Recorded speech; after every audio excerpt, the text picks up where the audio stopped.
Nossa lição de hoje é a lição 16 da revista Gente de Oração. Jesus e suas últimas orações. Nós vamos falar em 3 textos, vamos conversar sobre esses 3 textos. Pode passar?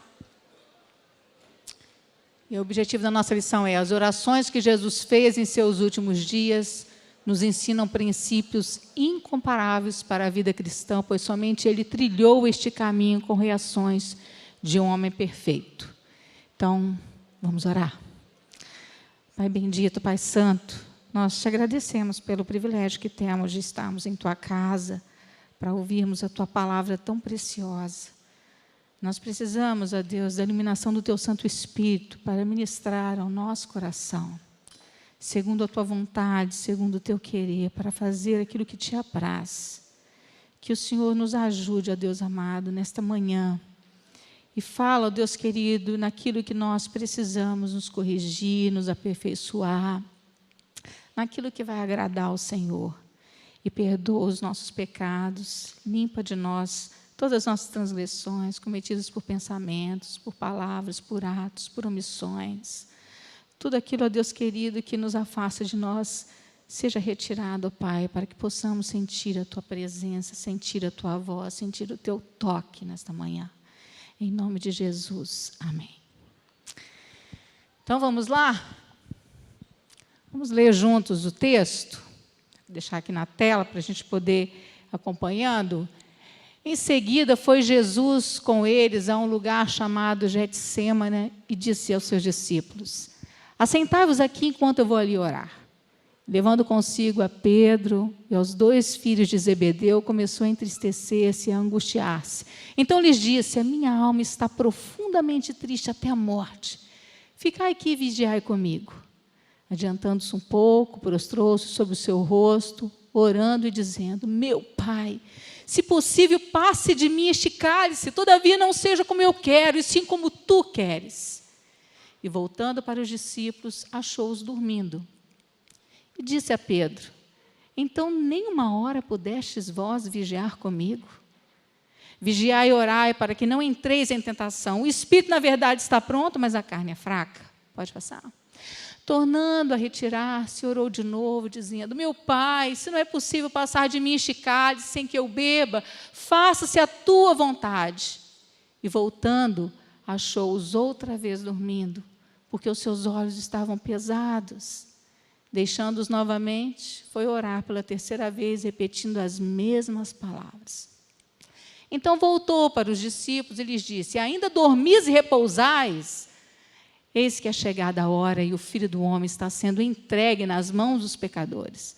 Levantai-vos, vamos, eis que o traidor se aproxima. Mateus 26, de 36 a 46. Pode passar. Enquanto eu estava pesquisando, eu encontrei essa poesia, eu achei tão bonita, de um advogado, poeta, escritor, brasileiro, também foi um estadista. Quem passou pela vida em branca nuvem e em plácido repouso adormeceu. Quem não sentiu o frio da desgraça, quem passou pela vida e não sofreu. Foi espectro de homem, não foi homem, só passou pela vida, não viveu. Francisco está vendo, gente, os nossos poetas são os melhores, vamos falar na verdade. Coisa rica que é a poesia brasileira. Pode passar, querido. John White descreveu nessa lição que não é brincadeira espiar por sobre os ombros de um homem enquanto ele está ajoelhado na presença do seu Criador. Quanto mais nós espiamos sobre os ombros daquele que é o Filho de Deus, né? O Filho do homem. Então, nosso temor ainda é bem maior a respeito disso. Vamos lá. Vou começar falando sobre o Getsêmani, esse lugar sagrado, que é um dos lugares mais visitados no mundo, do aramaico lagar de azeite ou prensa de azeite. O jardim de Getsêmani é um bosque, um pomar de oliveiras, localizado ao leste, ao pé do Monte das Oliveiras. Pode passar. O azeite, nessa época, ele era feito assim, gente, olha só, uma pedra pesada de moinho, ele era as azeitonas eram colhidas e prensadas, espremidas nessa pedra. Muitas pessoas precisavam para rodar aquela pedra ali, para que o azeite fosse retirado da azeitona. O azeite, ele é muito importante na antiguidade. Ainda hoje, o azeite é considerado um dos melhores alimentos do mundo. É um azeite puro, o azeite de oliva. Mas o azeite, ele se perde, a importância dele se perde no nevoeiro da história, porque o azeite já foi moeda de troca preciosíssimo, comercializado amplamente na antiguidade como moeda. A riqueza de uma pessoa, muitas vezes, ela era contada pelo azeite que ela possuía. Você lembra que Eliseu falou para a viúva que ela pagasse a dívida dela com azeite e vivesse do resto? O azeite era algo muito precioso, mas ele também era utilizado na medicina, utilizado no tratamento de feridas, para ungir os corpos, até dos mortos. Eles eram ungidos com óleo de azeite, para passar nos cabelos, no corpo, nos pés, nas mãos, até mesmo dos visitantes. Era uma forma de hospitalidade. O azeite também muito importante para acender as lâmpadas. A lâmpada da menorá, que ficava no ato exterior, no templo, era colocado com óleo de azeite. Então, olha só quanta importância. O azeite também era a base, era usado para ungir os profetas, os reis, os sacerdotes. Mas a coisa mais linda a respeito do azeite é que ele é símbolo do Espírito Santo. Eu acho fantástico isso, sabe por quê? Porque foi nesse lugar sagrado aí, no Getsemane, no lugar de prensa de azeite, que o Espírito de Jesus foi prensado, foi oprimido, para que pudesse ser extraído dele o Espírito Santo que vem sobre mim e sobre você. Então, no momento de aflição, a dor que Jesus sofreu, foi para a nossa redenção, para o nosso bem, para que nós recebêssemos o Espírito Santo que nos foi otorgado. Vamos passar? O primeiro ponto da nossa lição é que o solidão, medo e tentação. Jesus passou por isso. E quando a gente fala de tentação, a gente realmente tende a fazer uma referência aos 40 dias que Jesus ficou no deserto. E lá ele foi tentado pelo diabo, mas a tentação mais difícil que Jesus enfrentou foi lá no Getsemane. Quando ele... Aliás, o contexto é muito interessante. Jesus tinha acabado de ministrar a ceia e os discípulos o seguem. Vão com ele. Jesus tinha 12 discípulos. Um tinha ido fazer outra coisa. A gente sabe que foi providenciar a traição. E os outros 11 foram seguindo Jesus. E Jesus falou com um grupo: vocês ficam aqui, sentem aqui. Era tarde da noite, noite fria. E ele pegou 3 discípulos, Pedro, Tiago e João, os mesmos que estiveram com ele no Monte da Transfiguração, os mais chegados. Jesus também ensina que existem amigos que são mais chegados que irmãos. Ele tinha muitos seguidores, tinha 70 discípulos, esses 70 tinha 12, desses 12 tinha 3, que ele tinha mais próximos dele. E aqueles que viram a sua glória no Monte da Transfiguração agora vão presenciar a agonia do Messias, a agonia do Senhor. E ele chama esses 3 para ficarem juntos dele. Então, ele diz, em seguida foi Jesus com eles a um lugar chamado Getsemane, disse a seus discípulos: sentai-vos aqui enquanto vou ali orar. E levando consigo Pedro e os 2 filhos de Zebedeu, Tiago e João, ele começou a se entristecer-se e angustiar-se. O texto original diz que Jesus estava aterrorizado. Você consegue ver essa cena? Jesus profundamente angustiado. Quando eu assisti aquele filme, A Paixão de Cristo, pela primeira vez, eu senti um temor muito grande. O Mel Gibson teve essa intenção de mostrar a dor do Messias, o sofrimento do Messias. Então, Jesus disse para eles: a minha alma está profundamente triste até a morte. Então, Jesus pede para que eles fiquem com ele. Pode passar. Olha, volta só um pouquinho. Volta um pouquinho.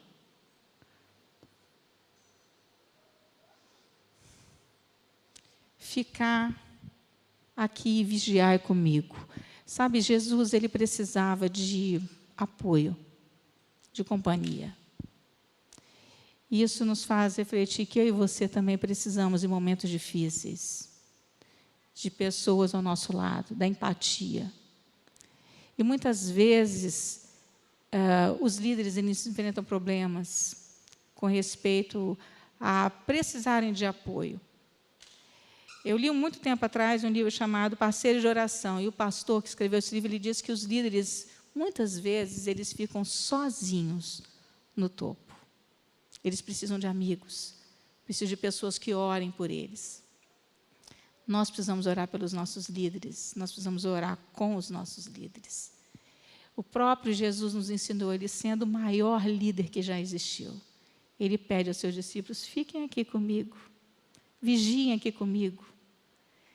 Mas nem sempre esse pedido é atendido, e Jesus mostra isso, que a despeito do líder, muitas vezes não conseguiu o apoio que ele precisa, que ele necessita, que todos nós somos humanos e precisamos. O próprio Jesus teve essa experiência de estar sozinho no momento em que ele precisava de seus amigos. Então, não fique pensando que está acontecendo algo extraordinariamente diferente contigo, porque você precisa de um amigo e você se sente sozinho, necessitando de um apoio, da empatia de alguém. Então, você ora sozinho. Jesus também se sentiu como você. Ele sabe o que é isso. Pode passar? Segundo lugar, Jesus fala, meu Pai, se possível. Jesus se adiantou um pouco depois que ele deixou os discípulos, se prostrou em oração, se ajoelhou, né? E orou intensamente.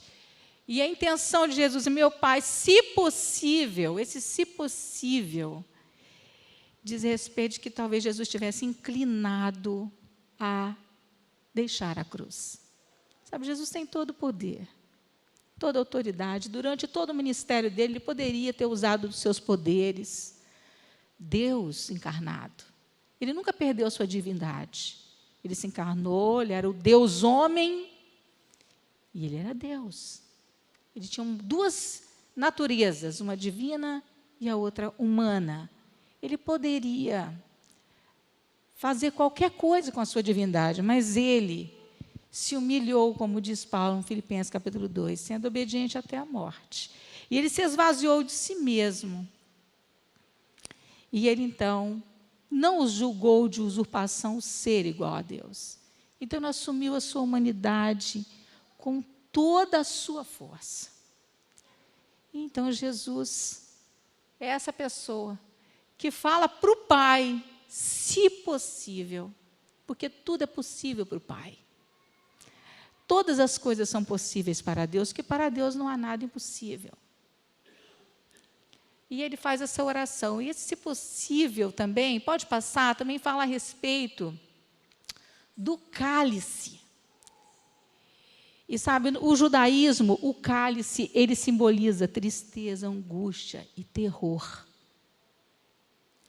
Mas na Grécia Antiga, os criminosos, né, os grandes criminosos, eles eram condenados à morte e era dado a eles um cálice de um veneno. E eles tinham que tomar aquele cálice de veneno. Eles eram, então, morriam por causa daquela culpa.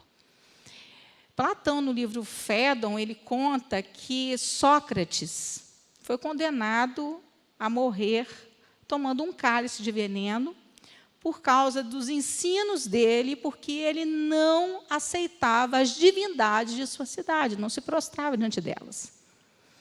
E Sócrates, então, pega aquele cálice e corajosamente o toma. Então, o cálice também é símbolo de condenação, de sofrimento, porque o veneno que era dado era a cicuta. Pode passar? Então, é importante a gente refletir sobre essa oração. Se possível, passa de mim este cálice. Esse cálice, então, que é o sofrimento que Jesus ia passar e os resultados que esse sofrimento trariam, que a gente vai falar mais no final, que é a coisa que Jesus mais temia, que não era tanto a dor, o sofrimento, os cravos, a surra que ele tomou, a vergonha era algo muito pior que ele temia. Então, ele fala 2 verbos com respeito à vontade. Senhor, que não seja a minha vontade, mas que seja a tua. Essa palavra vontade, no grego, ela tem 2 palavras, e uma é bolomai, que expressa vontade no sentido de um ato mental. É vontade do propósito, é vontade da mente, que a pessoa sabe que tem que fazer aquilo. Foi para isso que ele veio. Jesus veio para sofrer. Ele sabia desde o início. E não era novidade para Jesus. E Jesus nunca desistiu disso. Mas, naquele momento, ele estava inclinado. Teve um sentimento. Porque a outra palavra é telo que aparece. Tem o sentido de estar motivado pelo desejo, pelo sentimento. Todo mundo já vivenciou uma experiência assim. Eu acredito que sim. A vontade da mente, do propósito, saber aquilo que é certo, que precisa ser feito, e a vontade do sentimento. Não estou sentindo que eu tenho, eu não quero fazer isso. Não estou sentindo, mas eu tenho que fazer isso aqui. Era esse dilema que Jesus estava. Os 2 termos aparecem em Lucas 22, 42. Pai, se queres, se é a vontade do teu propósito, se é a vontade da tua mente, do teu desígnio, isto, então, passa de mim este cálice, contudo que não se faça a minha vontade, quer dizer, a vontade do meu sentimento, e sim a tua vontade do propósito de Deus, do desígnio de Deus. Bom, pode passar? Esse texto também é mencionado em Efésios, capítulo 1, versículo 11, mas a gente não vai mencionar porque não é o propósito aqui. Oração, uma das definições de oração, que são várias, é luta. E Jesus estava em oração incessante, intensa, estava lutando com o Pai, porque ele estava entre o desejo de fazer a vontade determinada pelo Pai e a vontade do seu coração, o desejo do seu querer, a sua vontade pessoal. Você já experimentou isso na sua vida? Eu me lembro que uma vez eu conheci um casal que eles chegaram no gabinete pastoral, eu trabalhava numa igreja nessa época, e eles chegaram e falaram para o pastor que eles queriam se casar naquela igreja e ficarem juntos. E o pastor fez uma série de perguntas para ele: vocês são de onde? Nós somos daqui mesmo, e tal. E aí, na conversa vai, conversa vem, o pastor descobriu que os 2 eram casados. E, sendo os 2 casados, eles resolveram, se conheceram pela internet, e resolveram, cada um, largar o seu cônjuge e ficarem juntos. E foram à igreja, pediu ao pastor apoio e oração para que a união deles fosse, então, abençoada, fosse consolidada. E o pastor se levantou e falou que aquela relação não era aprovada por Deus, que eles deveriam, cada um, voltar para a sua casa. E o pastor faz um trabalho com eles. Eles choraram muito, sofreram muito, mas a vitória foi de Cristo Jesus, porque cada um voltou para o seu lar, e seu lar foi restaurado. Então, a vontade do coração, algumas vezes, conspira contra a vontade de Deus. Aquilo que o apóstolo Paulo fala: olha, vontade, o bem que eu quero, eu não faço, o mal está sempre diante de mim. Nós precisamos ter ciência, precisamos orar, precisamos vigiar para fazermos a vontade de Deus na nossa vida. Muitas vezes não é fácil. Ela passa por uma renúncia pessoal e até por uma crise, por uma dor, de saber que se precisa fazer algo e que é correto, que é o certo, mas é necessário para a glória de Deus, porque nós também somos abençoados nisso, porque quando a gente toma a decisão errada, nós somos os primeiros que sofrem, mas não é só a gente que sofre, não. Quando a gente toma uma decisão errada, muita gente sofre. Então, isso fica aí uma coisa para tocar nosso coração. Eu gostei muito dessa frase do autor, que ele diz: cada vez que a minha vontade entra em conflito com a vontade de Deus, eu escolho a vontade dele contra a minha vontade. Então, escolha, por isso que Jesus estava orando. Não foi uma oração só que ele fez e tomou uma decisão. Jesus está ensinando para nós, porque Jesus é Deus, gente. Tudo que Jesus faz tem um propósito de nos ensinar. Então, ele insiste em oração. Ele clama. O Messias sabia que sem derramamento de sangue não há remissão de pecados. Não havia como ele tirar a cruz. Não havia como, sabe? A cruz no caminho de Jesus era inegociável. E existe o propósito de Deus também na nossa vida. A gente não pode fugir dele, gente. Eu gosto de uma música do Anderson Freire que diz: não despreze a sua cruz. Ela tem sua medida. Deus um dia calculou. Ele conhecia a força e a fraqueza de um pecador. No Calvário declarou, pelo sangue de Jesus, para o homem o seu valor. Então, simplesmente não despreze a sua cruz. Então, Deus sabe todas as coisas. Siga o seu caminho, renuncie tudo aquilo que é contra a vontade de Deus, tudo aquilo que não é propósito de Deus para a sua vida, para executar os planos, os decretos do Senhor, porque a vontade de Deus, ela é infinitamente melhor. Vamos lá? Solidão, medo e tentação, vigiar e orar, vigiar e orar. Então, Jesus, ele volta para os discípulos, ele está em oração e ele percebe os discípulos dormindo. E ele diz que para os discípulos que eles têm que vigiar e orar para que não entrem em tentação, porque o espírito está pronto, mas a carne é fraca. Nós enfrentamos uma luta. Nós enfrentamos uma luta nessa carne que está em nós. A carne militando contra o espírito militando contra a carne, porque eles são opostos entre si, para que porventura não façais o que é do vosso querer. Então, essa luta interna, ela é constante. E para que nós possamos fazer a vontade de Deus, é necessário vigilância e oração. Passa. Pode passar, queridos. Vigiar, o sentido de dar estreita atenção ou estrita atenção a algo, ser cauteloso, né? Comportar-se como um vigia, como alguém que permanece atento, alerta, acordado. Né? O vigia, ele não pode dormir. Aliás, na antiguidade, se o vigia dormisse, se acontecesse alguma coisa, ele era um pecado capital, era um crime capital, o cara era morto. A mesma coisa acontecia com os sacerdotes, que tinham a responsabilidade de passar as noites em vigílias, eles tinham que ficar o tempo todo em vigília, porque se alguma coisa acontecesse, eles eram responsabilizados.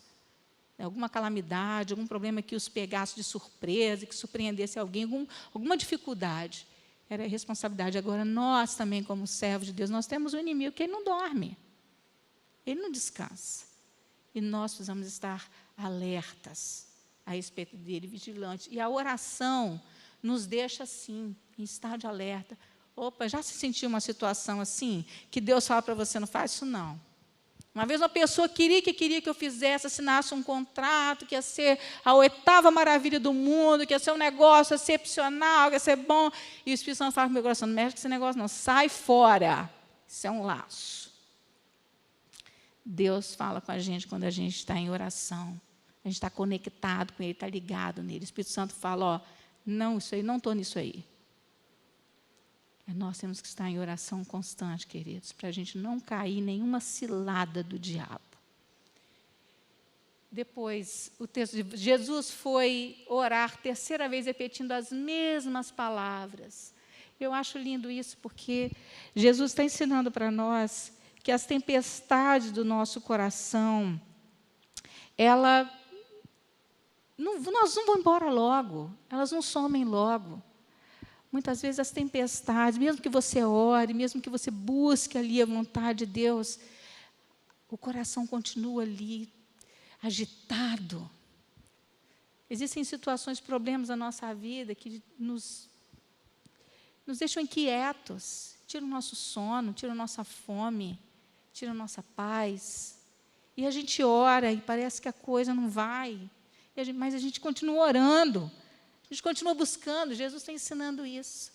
Porque muitas vezes você vai orar E as tempestades não vão cessar logo. Os problemas não serão resolvidos de imediato. Então, você precisa continuar orando.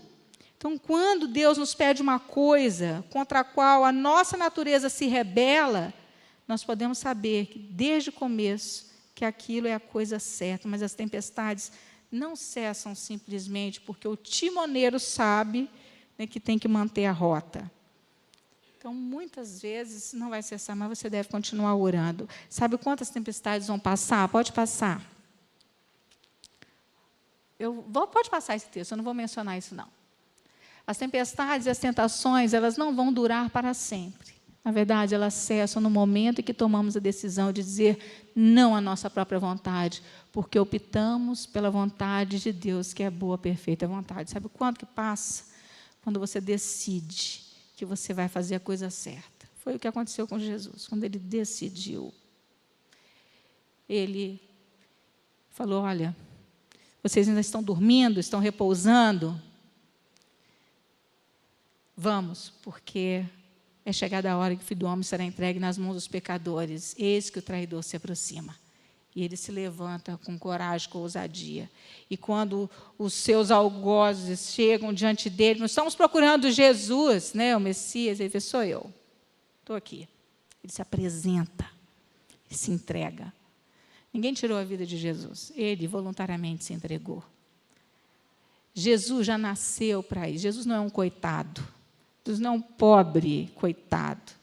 Não, ele é Deus, ele é o Filho de Deus, ele é o Deus encarnado, ele é o Senhor dos senhores, ele é o Rei dos reis, é o Deus Todo-Poderoso, que se encarnou e que veio assumir uma culpa que não era dele, que é minha, que é sua, que é de toda a humanidade, o pecado que nos leva para o inferno.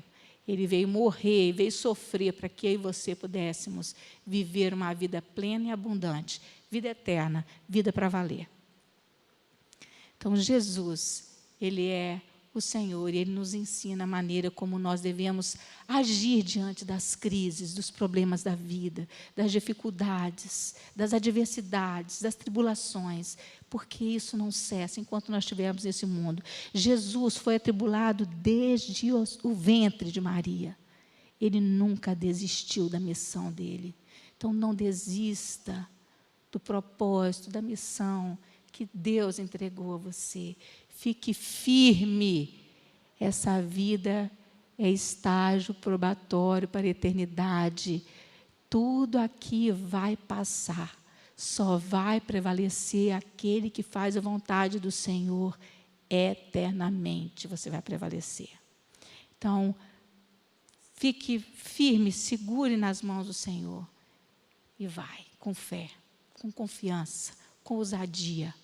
Porque Deus é contigo quando você obedece, quando você anda nos caminhos, quando você segue a Cristo. O Senhor estará com você. Amém, querido? Segundo ponto da nossa lição, então, Pai, perdoa-lhes. Contudo, Jesus dizia, Pai, perdoa-lhes, porque não sabem o que fazem. Agora nós estamos num cenário diferente. Nós estávamos lá no Getsêmani. Jesus estava num momento, agonizando, clamando, chorando, suando gotas de sangue, a tamanha intensidade da sua oração, suplicando. Mas então, Deus manda um anjo para consolá-lo lá. Olha que coisa linda, gente.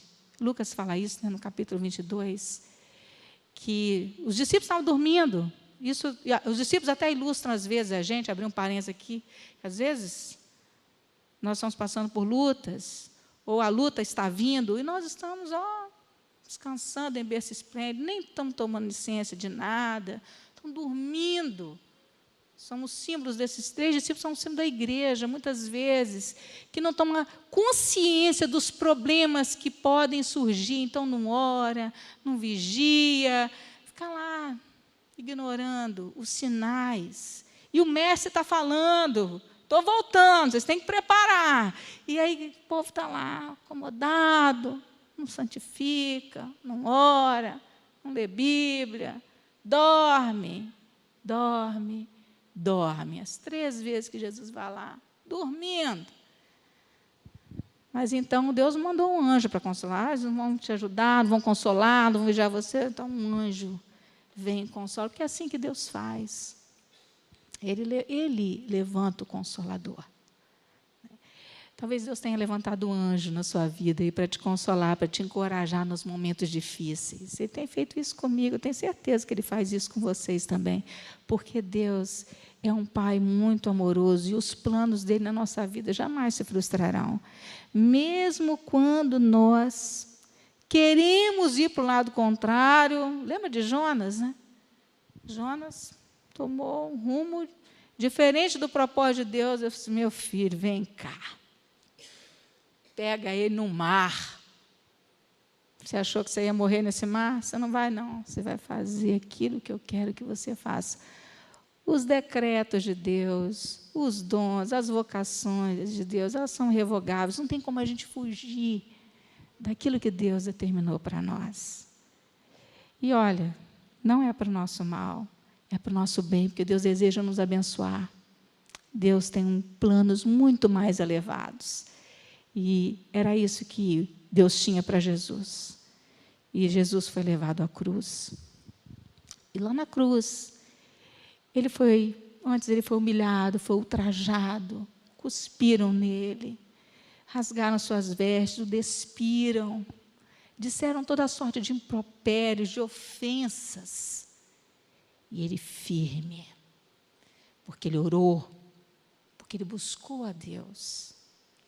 Ele foi revestido de poder. É assim com a gente. Quando a gente busca o Senhor, nós temos firmeza para lidarmos nas situações mais difíceis da nossa vida. De forma que até nós nos surpreendemos às vezes. Nossa, não sei como é que eu passei, não sei como é que eu consegui isso. Você chega à conclusão, é só Deus mesmo que fez isso. Não tem outra explicação.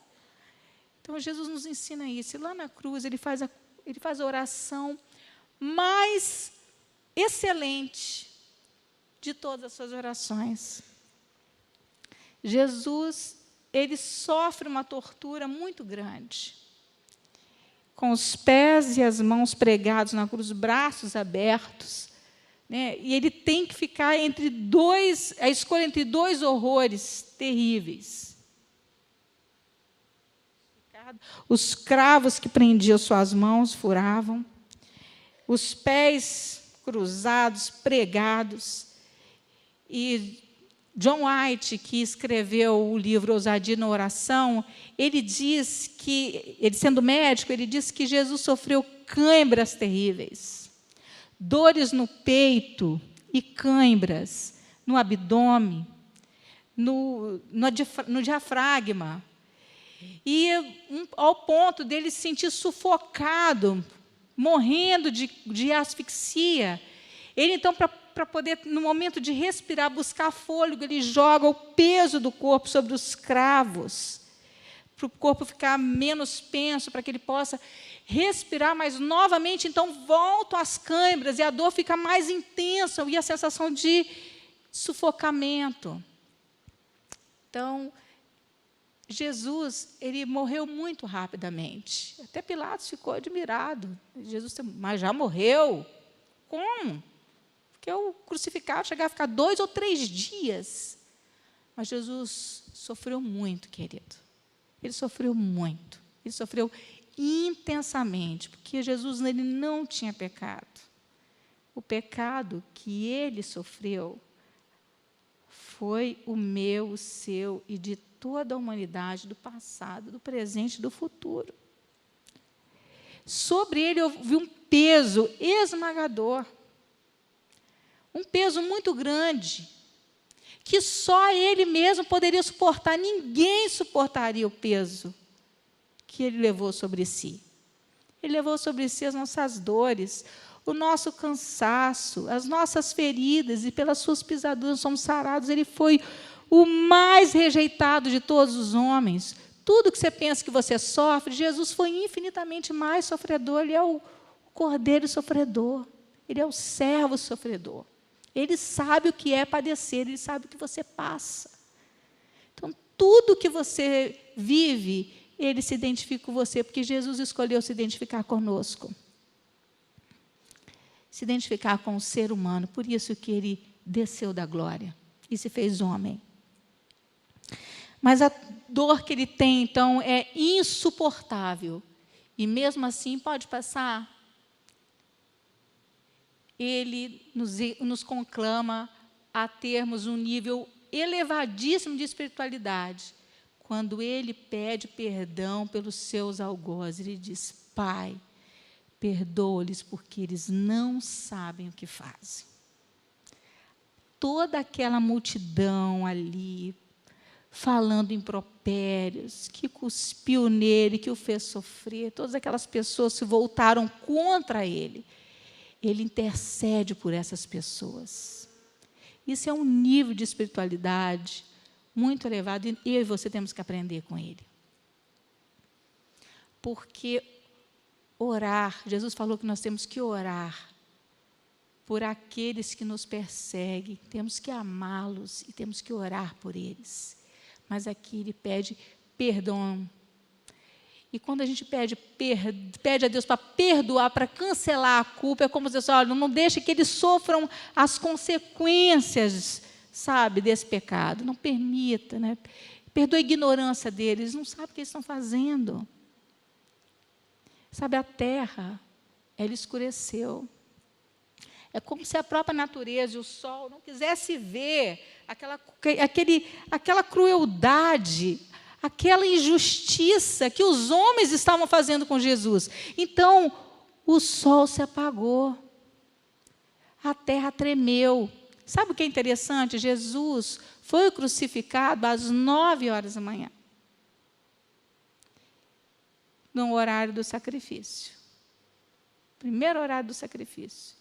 E ele morre às 3h, na hora do segundo sacrifício. Jesus se sacrificou por mim, por você.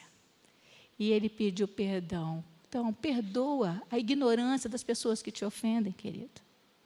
Perdoa. Não guarda mágoa no seu coração. Por mais correto que você seja, e por mais errado que esteja o outro, decida perdoar.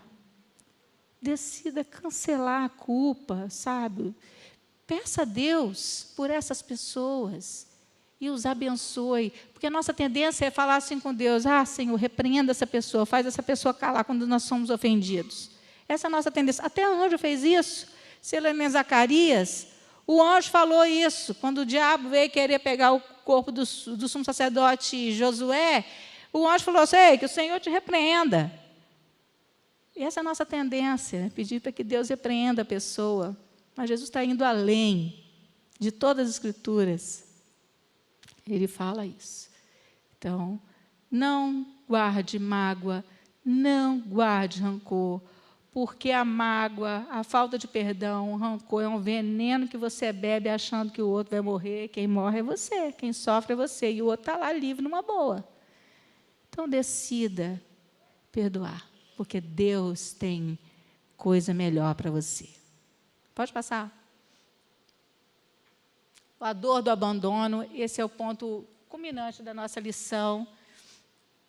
Desde a hora sexta até a hora nona, houve trevas sobre toda a terra por volta da hora nona. Então, a hora sexta foi meio-dia, a contagem das horas na Judéia, né? Os romanos também contavam de uma forma parecida. Não é o momento da gente falar sobre isso, mas de meio-dia até às 15 horas houve trevas sobre toda a face da terra. Existem registros no mundo todo de que houve uma escuridão, uma negridão, e que as pessoas ficaram aterrorizadas. E é muito interessante que essa escuridão e esse tremor que seguiu essa escuridão, às 15 horas, foi como se fosse um instrumento que Deus usou para calar a boca dos ofensores de Jesus, daqueles que o ofendiam. E Jesus, então, clama em alta voz para todos escutarem: Eli, Eli, lama sabactami. Uma coisa interessante aqui que eu encontrei é que o Deus, Dionísio, foi até Simas, um outro historiador que escreveu, que diz que Dionísio, o Areopagita, em Heliópolis, Egito, ele escreveu: ou Deus, a natureza está sofrendo, ou a máquina do mundo está se despedaçando. Ele foi contemporâneo de Jesus. Essa escuridão, diz o texto, que toda a terra. Nós não sabemos como foi, se foi um eclipse, a gente só sabe o que a Bíblia diz, que houve uma escuridão. Sabe, o sol se apagou, porque Jesus é a luz do mundo. Se tira Jesus, tudo fica em trevas. Essa é a grande lição. Jesus é a luz da nossa vida. Não tire Jesus da sua vida. Não tire Jesus da sua empresa. Não tire Jesus da sua casa. Não tire Jesus da sua devocional. Não tire Jesus do centro do seu viver. Porque se faltar Jesus, tudo fica escuridão. Pode passar? Então, Jesus clama. Jesus clama em alta voz. Eli, lama sabachthani, quer dizer, Deus meu, por que me desamparaste? Na hora 9, às 15 horas da tarde, quando o sacrifício encerrava, 2 trombetas eram tocadas. E aí, tocava-se a trombeta e era o sinal de que o sacrifício tinha cessado. Justamente nesse momento que Jesus expira, o véu do templo se rasga. O templo, toda a terra treme, as rochas se fendem. Mas antes, Jesus clama: Deus meu, por que me desamparaste? Esse é o ponto que Jesus temia. A razão de Jesus ter chorado, ter sofrido, ter se angustiado profundamente, não foi tanto pelos problemas que ele viu que ele teria, pela vergonha, pelas dores, pelas surras que ele tomaria, mas foi porque o Pai viraria o rosto dele. Ele não teria mais o Pai com ele ali naquele momento. Ele sentiria a ausência do Pai por causa dos pecados. Querido, os nossos pecados fazem separação entre nós e o nosso Deus, de forma que Deus não pode nos ouvir, nos atender. E Jesus, lá na cruz, ele pagou o preço para reverter essa situação, para que nós pudéssemos ter livre acesso ao Pai, para que Deus pudesse nos ouvir, pudesse nos atender. Então, amados, Deus deixou Jesus, permitiu Jesus enfrentasse a morte, enfrentasse a perversidade do adversário, para que ele pudesse, então, vencer a morte, vencer o inimigo, vencer o inferno, que conspirou todo contra ele, contra o propósito de Deus para a salvação do homem pecador. E Jesus Cristo, ele reconhece, mesmo naquele momento de dor, de sofrimento, que ele sente que o Pai o deixa. Ele usa o Salmo 22 para falar sobre isso, que é uma referência que Davi também teve esse sentimento no momento de angústia, de tristeza, como se o Pai o tivesse abandonado. E muitas vezes, quando nós estamos passando por tribulações, por dificuldades, nós também podemos sentir isso, que parece que Deus não me ouve mais, parece que Deus não está comigo, parece que Deus se esqueceu de mim.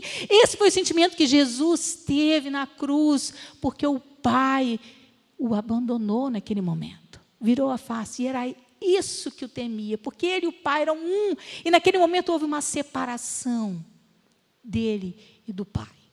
Essa foi a dor que ele sentiu, a dor dessa separação. A total separação de Deus é o inferno.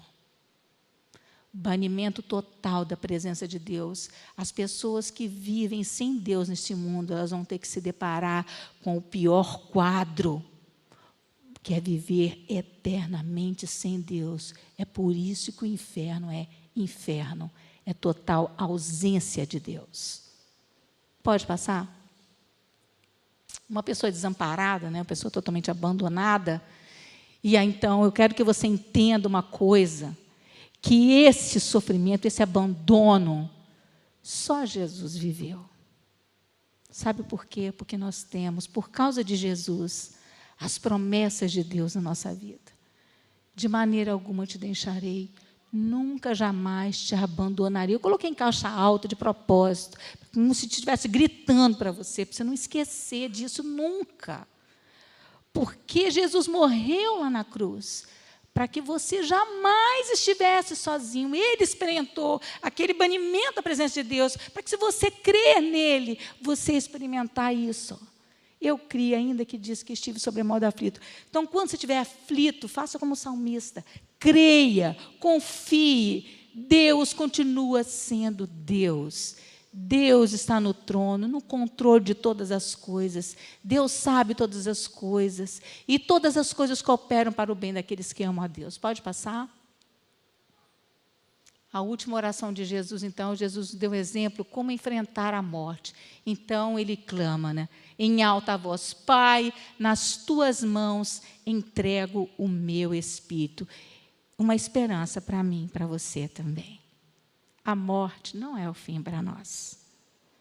Para os cristãos, a morte é o começo da eternidade com Deus, de uma vida plena, absoluta, singular, vida, sabe, suprema. Não tem nada nesse mundo que se comparam, porque tudo nesse mundo aqui é incomparável, sabe, é tão pequeno em relação às grandezas celestiais. As coisas que Deus tem preparado para nós são inefáveis, são indizíveis. Então, as últimas palavras de uma pessoa são as palavras mais importantes. E isso é isso que Jesus mostra para nós. É importante que você entenda que o espírito volta para Deus, o espírito é para Deus. Olha, a carne de nada se aproveita, ela vai se deteriorar, ela vai se decompor, mas o espírito é de Deus. Ele volta para Deus e ele estará com Deus para sempre. Cristo, o desespero deu lugar à confiança. Então, Jesus já não está desesperado, ele sabe qual é o fim de todas as coisas, ele sabe para onde ele está indo, ele sabe o propósito, onde o levará. Cristo nos libertou do império da morte, ele morreu para que você pudéssemos ter vida. Ele nos libertou do império das trevas e nos transportou para o Filho do reino do seu amor. Nós estamos na glória já, o nosso nome está escrito no livro do Senhor, e nós somos cidadãos dos céus, e nós estamos caminhando para uma vida tão linda, tão maravilhosa, que nós não podemos imaginar o que Deus preservou, o que Deus guardou, porque todo o sofrimento que nós vivemos aqui será recompensado de uma maneira tão superior que nós não podemos nem imaginar. Deus de glória está preparando uma glória para nós. Amém? A gente merece isso? É graça. É graça, porque Jesus conquistou isso para mim, para você na cruz. E nós apossamos disso pela fé. Hebreus diz: e livrasse todos que pelo pavor da morte estavam sujeitos à escravidão por toda a vida, se não fosse Jesus sofrer na cruz. O que seria de nós, queridos? Onde nós estaríamos? Não haveria remédio, não haveria solução, mas o remédio está no sangue de Jesus, que purifica de todo o pecado, derramado na cruz. Pode passar. A forma como Jesus enfrentou os seus últimos instantes serviu de inspiração para Estevão, Paulo e Lutero. Veja, Estevão diz, apedrejado, ele disse, olha, ele invocou o Senhor dizendo: Senhor Jesus, recebe o meu espírito. Então, ajoelhando-se, clamou em alta voz: Senhor, não lhes impute este pecado. E com essas palavras ele esperou. Veja que Estevão era um homem cheio do Espírito. Atos dos Apóstolos fala isso. E Estevão fala as palavras do Mestre. Ele copia o Mestre o inspira na sua morte. Paulo diz: quanto a mim, já estou sendo oferecido por libação, ou seja, sacrifício, estou sofrendo, e o tempo da minha partida é chegado, combati o bom combate, completei a carreira, guardei a fé, já agora a coroa da justiça me está guardada, a qual o Senhor reto juiz me dará naquele dia, e não somente a mim, mas também a todos quantos amam a sua vinda. Oh, que esperança gloriosa eu e você temos. Lutero, Martinho Lutero, o grande reformador, diz: nas tuas mãos entrego o meu espírito. Tu me remiste, Senhor, Deus da verdade. Parafraseando, usando o Salmo 31, verso 5. Pode passar? Jesus encarou os seus últimos momentos com uma oração que ficou registrada a fim de oferecer consolo e segurança para os seus discípulos em todos os séculos. Então, Nós temos paz com Deus, querido, por meio de Jesus Cristo, nosso Senhor. Já não há condenação para aqueles que estão em Cristo Jesus. Nós somos livres da morte, da condenação, do inferno, pela fé que temos em Jesus. Então, o que é a morte para nós? Nós não devemos temer a morte, porque a morte ela é um momento em que o nosso espírito volta para Deus. Veja o que está escrito em Eclesiastes: e o pó volte à terra como era, e o espírito volte a Deus que o deu. Eclesiastes 12:7, queridos. Nós vamos voltar para Deus, vamos voltar para casa. Um dia, no momento em que Deus nos chamar, e estejamos nós preparados para esse encontro glorioso, nós vamos abraçar Jesus. Nós vamos abraçar as pessoas que nos antecederam, nossos amigos, nossos parentes, que já estão desfrutando da glória eterna. Isso tem que ser uma esperança. Na morte de Jesus, nós podemos ver e ter essa esperança no nosso coração, nutrir isso com fé, de que a nossa vida, ela é eterna. No abrir, no piscar de olhos, nós estaremos na glória, não pertenceremos mais a essa terra. A certeza de que o nosso espírito será recebido por nosso Pai Celeste deve estar na última oração que faremos na face desta terra. Então, no momento final, nós devemos declarar pela fé para onde nós estamos indo. Sabe, eu preciso aproveitar essa oportunidade para dizer que essa é uma realidade para aqueles que estão em Cristo Jesus, mas para aqueles que não têm Jesus, ainda resta uma chance. Entregue a sua vida ao Senhor Jesus. Confesse seus pecados, arrependa, abandona todo mal e siga a Cristo Jesus. Amém, querido? Porque é só assim que você consegue fugir da ira vindoura, se colocando, entregando a sua vida diante do Senhor, se colocando diante dEle. Pode passar? Enquanto eu pesquisava, eu me lembrei desse autor, que é um dos meus autores prediletos, que eu amo muito, que é o David Martin Lloyd Jones.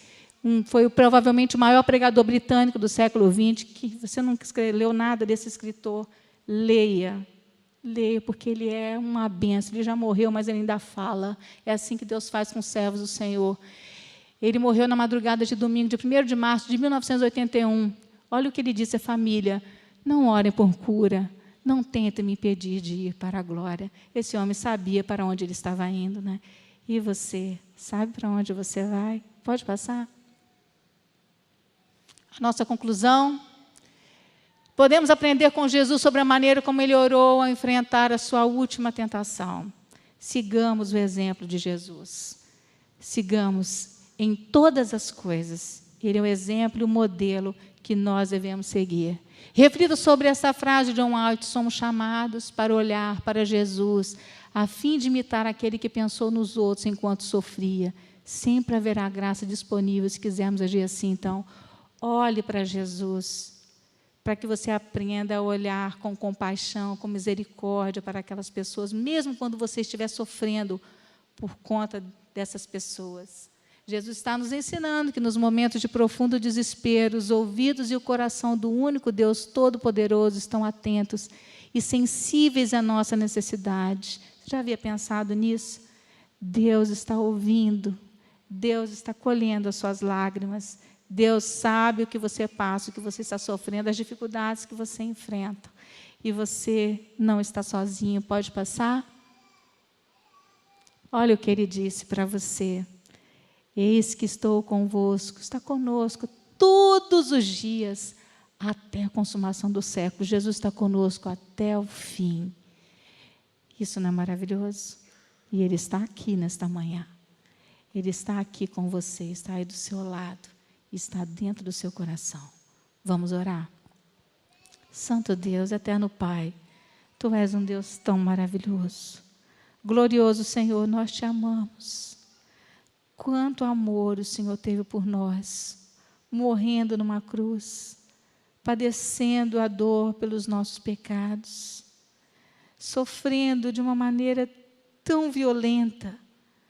O Senhor escolheu padecer para que nós pudéssemos viver. Senhor, nós não temos palavras para agradecer toda a bondade do Senhor para conosco. Nesta manhã, nós queremos Te render glórias. Bendito seja o Teu nome. Glorificado seja o Senhor. Exaltado seja o Senhor hoje e eternamente. Porque não há outro como Tu. Nós te amamos, nós te adoramos, porque o Senhor nos amou primeiro, é claro. Mas o Senhor é o amor do nosso ser, o amor do nosso coração. Ensina-nos, Senhor, a fazer a Tua vontade, a vivermos de maneira obediente, fiel, seguindo a Jesus Cristo em todas as coisas. E assim nós encerramos, ó Deus querido, nosso estudo nesta manhã, pedindo, ó Deus querido, que o Senhor nos abençoe e tendo a plena certeza de que a Tua presença está conosco, em Cristo Jesus, o Salvador. Amém. Bom domingo.